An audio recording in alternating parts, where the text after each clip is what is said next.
So, another, ano na naman, no, sa pharmacology, sa mga gamot. So, yung mga term, yung quantum satis o dun sa likod ng mga gamot nyo o karton ng mga gamot nyo, pag may nakita kayong QS, yun ay Latin term, quantum satis.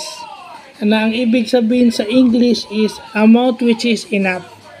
So, ibig sabihin yung dosage nun, halimbawa kung isang tableta, isang beses, isang araw, that is quantum satis. Pag sinabi naman quantum sufficient, yun naman yung yung as much as sufficient. Ibig sabihin kung gaano kadami, sapat na yun. Halimbawa kung 2 lang or 3 lang, that is quantum sufficient. Okay? At saka yung excipient. Yung excipient is yun yung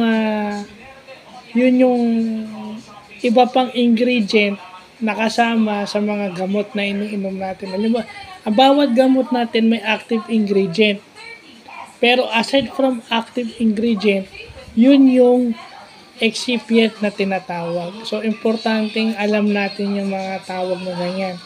At meron tayong mga klase ng excipient. Kahit dun sa mga bakuna, may excipient din dyan. So, siguro mamaya or by tomorrow, iba-vlog din natin yan para sa kaalaman ng lahat. Hindi lang sa akin, isineshare ko din yan sa inyo. So, yun lang po.